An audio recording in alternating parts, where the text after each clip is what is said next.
The last part of the laparoscopic talk that I'm going to be giving is on trocar closure devices, and I'm going to end up talking about the two types that I'm familiar with. I'm sure there are lots of other ones, but I'll just give you the two that I'm more familiar with. Before we get into that, let's start talking about how you do the closure.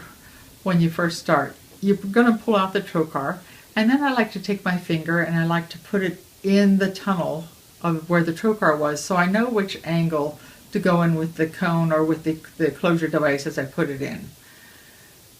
It's going to be difficult when you're working with the suture strand trying to catch it, because you're always working in a mirror image. So it's difficult because the motion that you do is going to have a mirror image. It's going to be opposite, and it's not going to be instinctive at all. So sometimes if I don't know exactly which direction, I'll move it a little tiny bit just to see which way it goes, and then I'll try to adjust whichever direction is opposite if I need to go opposite, or the same direction if I find that I'm doing it in the right one. So you just have to play with it, and you just have to practice that one because it takes a while. Now as you're going in with that suture passer, sometimes you can go through a vessel and your instinct is to yank it out because, oh boy, I've gotten into bleeding. But that is exactly what you should not do. No matter whether you're on the first side or you're going to catch a stitch on the second side to pull it through, you want to continue with your movement, because as you go through it and then you go to the other side and you grab it and bring it out and then you tie it, you're going to occlude the vessel when you tie it. Whereas if you pulled it out because it was bleeding, now you don't know exactly where the bleeder is. It's inside and you can't visualize it, and you don't know exactly which angle to go in. So go ahead and continue what you're doing if you get a bleeder, and go ahead and tie it and make sure that occludes it. And then if it doesn't occlude it, then you go ahead and put a second closing stitch in and do the process again to occlude it. So we're going to talk about the two different kinds. You have the ones that have a cone and a suture passer, and this is a Carter-Thomason one, but there's also another one, and I'm sorry I don't know the name of it, that has, instead of having the smooth jaws like this, it has little alligator jaws, which are sometimes a little bit harder to snag the suture with, but once you get the suture, it holds it easier. Speaking of holding the suture on this Carter-Thomason one, when you go to grab that suture on the second side to pull it through, if you get it just in the very tips, I never, from learning from hard experience, I never use that. I won't accept that, because as you go to pull it through, if it's not a good bite on it, then it's going to come out of the jaws of this and you'll have to go fishing for it again. So make sure when you grab the suture with a Carter-Thomason suture grabber that it's well in the jaws before you try to pull it out. So the Carter-Thomason and the other ones with the cones, and the WEC does make one with a cone, but I want to talk about this kind of theirs because it's different from this one. So you have a cone, and the cone's going to have two holes in it, and the holes, get a little bit closer maybe, the holes are going to be on either side of the fascia, so you have to position it so that it will go in the correct angle. And then that hole in the passer on the top comes out the sides, and it's supposed to be helping angle your suture passer so it goes in so it's catching either side of the fascia.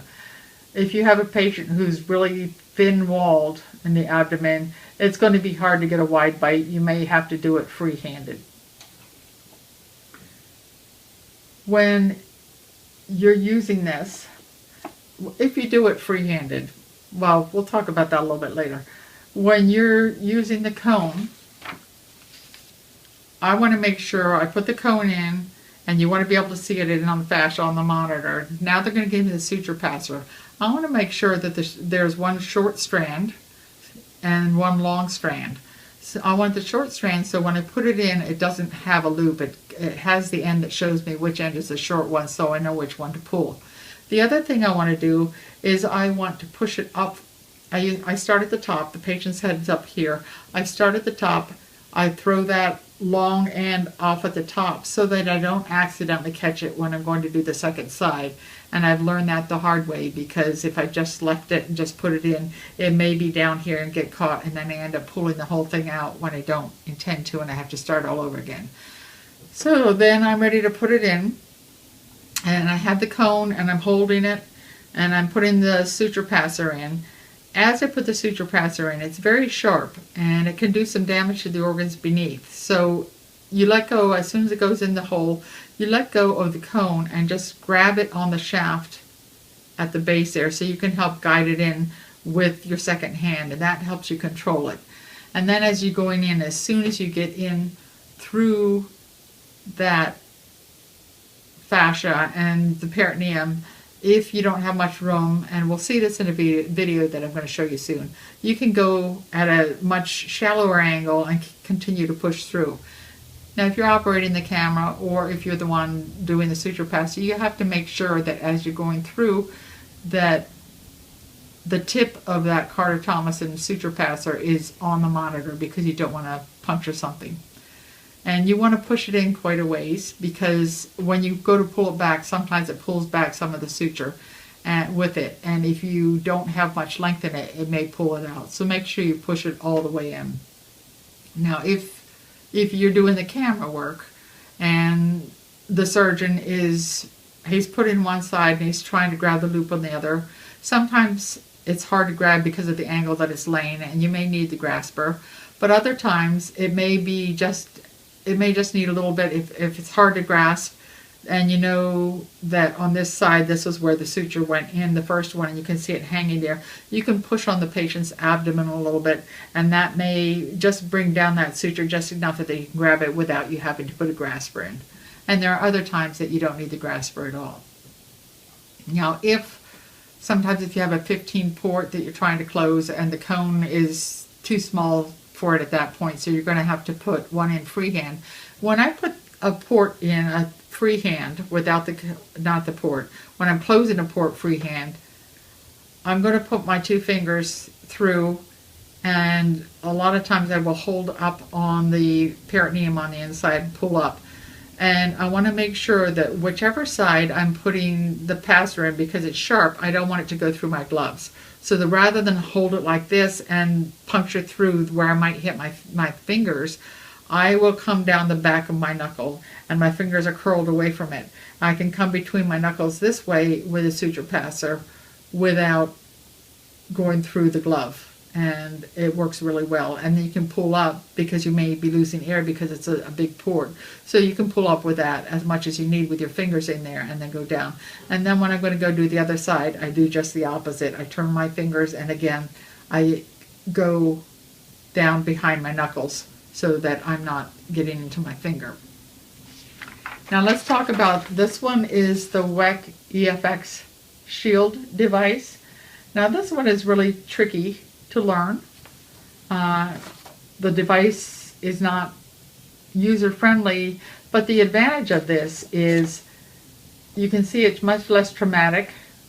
This is deployed here, and we're going to see a video of this one too. The suture passer has like two wires that come together and grab it. The suture that you need to grab is going to be in that triangle there. So as you come in with that sharp suture passer, it's never going to go into the abdomen. It's going to go in there. The tricky part is getting it deployed and holding it right so that that suture is in there and this grabs it. So you have to learn that has to be pulled up against the fascia. And the suture is going to be loaded so it's running all the way around here and coming up, and then somehow when they deploy it, the part that gets grabbed in here. The other thing that you're going to have to be sure of is when they pull out that one suture, if you're assisting, then you want to grab that strand that just pulled through. So this is the Carter Thomason closure device. You're going to see it coming in. You're going to see how sharp it is. So the surgeon's coming in with the cone there, and now you want to make sure on the monitor, if you're operating the camera, that he can see where the point is coming through of the suture passer. You want to get close enough, and you can see it tension on the peritoneum there, and see how you want more shallow because there's not a whole lot of space. Should follow that tip all the way, and you can see why you want a lot of space. See how that suture got pulled back some. Now you want to zero in again close so they can see where the other one's coming in. This is a really good view of seeing when you don't have much space. Make sure, now it's a gauge, now he's going to go ahead and make it more shallow. And this is when you could push down the abdomen from the outside if you wanted to help him grab it, if you needed help. And on this one, he would be putting in another stitch after this one. So this is the wet closure device, and you're going to see a good example because this is a surgeon that has gotten so proficient with it. He has his finger in to keep the air from leaking out as well as to orient himself. So he's going to bring in the trocar closure device through, and then when he gets it through past those black arrows, then he's going to deploy it and turn it in broad so it will come on either side of the fascia. Then he pulls it up tight against the fascia, and now you want to zero the camera in because inside the triangles is the suture that he needs to grab with the grabber.